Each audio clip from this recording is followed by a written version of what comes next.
வணக்கம். அருணகிரிநாதன் திருப்புகழ்.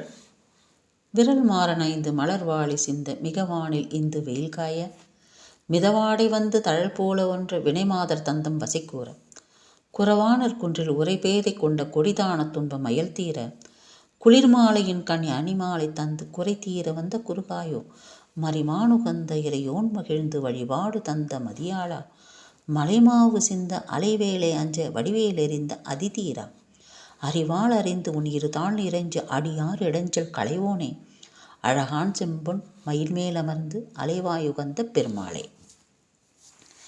இப்பாடல் திருமண பிராப்திக்காக இயற்றப்பட்டது என்று ஆன்றோர் பெருமக்கள் கருதப்பட்டுள்ளனர். முக்கியமாக வாரியார் சுவாமிகள் அன்பர்கள் திருமணம் ஆக வேண்டி இப்பாடலை பாராயணம் செய்யலாம் என்று அறிவுறுத்தி இருக்கிறாராம். ஞானசம்பந்தர் ஒரு பாடல் பாடியிருப்பார். கழுமலவள நகர் சீர்காழியில் மண்ணில் நல்ல வண்ணம் வாழலாம் வைகளும் எண்ணில் நல்ல கதிக்கு யாதுமோர் குறைவில்லை கண்ணில் நல்லதொரும் கழுமல வளநகர் பெண்ணின் நல்லாளுடன் பெருந்தகை இருந்ததே. இந்த பெண்ணின் நல்லாளுடன் பெருந்தகை இருந்தது என்று குறிப்பிடுவது யாரை என்றால் உமாதேவியோடு பெருந்தகையாகிய ஈசன் வீட்டிலிருந்து அருள் புரிகிறான் என்பது. திருமண வீடுகளில் இப்பாடல் வாழ்த்து பாக்களாக பாடி மணமக்களை வாழ்த்துவர். பெண்ணின் நல்லாளோடும் பெருந்தகை இருந்ததே என்று. எதற்கு? மண்ணில் நல்ல வண்ணம் வாழ. இங்கு அருணகிரியார் விரல் மாறன் என்ற ஒருவனை தெரிவு செய்கிறார். யார் அந்த விரல் மாறன்? வீரமிக்க மன்மதனாம். வீரமிக்க மன்மதனா? யார் அவன்? இந்த பிரேவ் காட் ஆஃப் லவ். இவன் ஐவகை மலர்கலைகளை தொடுக்கிறான். ஐவகை மலர்கனைகள் என்பது என்ன? தாமரை, முல்லை, மாம்பு, அசோகம், நீலோற்பலம் என்று ஐவகை மலர்கனைகளை தொடுத்ததன் பேரில் மனம் மையல் கொள்கிறதாம். இப்படி சொல்கிறார். இதன் விளைவாக வேறு என்னென்ன நேரிடுகிறது என்று இங்கு கூறுகிறார். விரல்மாறன் ஐவகை மலர்கனைகளை தொடுப்பதால் என்னென்ன நேரிடுகிறது? விரல்மாறன் 5 மலர்வாழி சிந்த மிகவானில் இந்து வெயில் காய. இந்து என்றால் நிலவு என்று பொருள். ஆகாசத்தில் நிலவு காயுது, அது குளிர்ச்சியாக காயணும் இல்லையா? ஆனால் வெயில் போல காயுதான். யாருக்கு? மாறனால் தாக்குண்டவர்களுக்கு இந்த நிலவு வெயில் போல காய்கிறது என்கிறார். மிதவாடை வந்து தழல் போல ஒன்ற. இந்த மிதமான தென்றல் காற்று, மிதமான வாடை தென்றல் காற்று எப்படி வீசும்? குளிர்ச்சியாக மென்மையாக சில்லுன்னு வீசும். இதுதானே அதோட இலக்கணம். இதுதானே தென்றல் காற்று. அப்படியல்ல, தழல் போல வென்ற அப்படிங்கிறார். தீப்போல வீசுகிறதாம், மணல் காற்று வீசுகிறதாம். இந்த மாறன் தாக்கப்பட்டவர்களுக்கெல்லாம் இப்படியாக நேரிடுகிறது என்கிறார் அருணகிரியார். கவியரசர் ஒரு பாடலில் சொல்லியிருப்பார்ல, நிலவுக்கு என்மேல் என்னடி கோபம் நெருப்பாய் எரிகிறது என்று பாடியிருப்பார். அந்த மாதிரி முன்னாடியே சொல்லிட்டார் நம்ம அருணகிரியார்.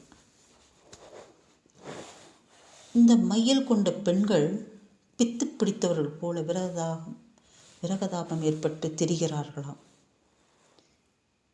வினைமாதர் தந்தம் வசைக்கூற.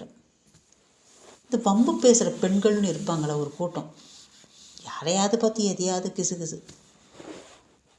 இந்த பெண்ணை பார்த்து பரிகசிக்கிறார்கள், வசைப்பாடுகிறார்களாம். அருணகிரியார் ஒரு பெண் தன் நிலையை சொல்வது போல பாடல் சொல்கிறார். மயிலுற்ற பெண் தன் நிலையை கூறுவது போன்று இப்பாடல் அமைந்திருக்கும். அந்த பெண் எங்கிருக்கிறாளாம்? குறவானர் குன்றில் உரைபேதை கொண்டார். குறவர்கள் வாழும் குன்றிலில் இந்த பேதை பெண் குடியிருக்கிறாள். கொடிதான துன்பம் மயல் தீர. அவள் பெற்ற இந்த கொடிய துன்பம் தீர வேண்டும். மையில் தீர வேண்டும். யாரிடம் போய் முறையிடுகிறார்? முருகப்பெருமானிடம், வள்ளி மணாளனிடம், வள்ளியின் கணவனிடம் சென்று தன் குறை தீர வேண்டுகிறாள். குளிர்மாலையின் கண் அணிமாலை தந்து குறை தீர வந்து குறுகாயோ. மாலை பொழுதுல, குளிர்ச்சியான மாலை பொழுதுல போய் அவனை சந்திக்கிறாள். அணிமாலை தந்து, முருகா, உன் மாரில் சாத்தின்னு இருக்கியே அந்த கடப்ப மாலை எனக்கு தரியா? என் குறை தீர்க்க வல்லாயோ?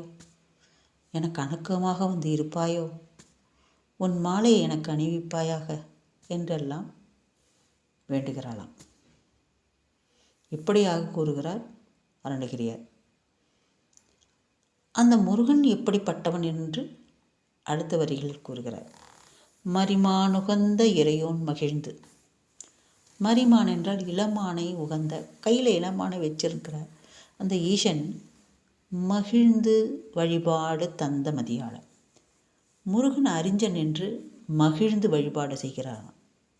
உபதேச மந்திரத்தை உணர்ந்த ஈசன் முருகன் அறிஞன் என்று மகிழ்ந்து வழிபாடு செய்கிறார் என்று கூறுகிறார்.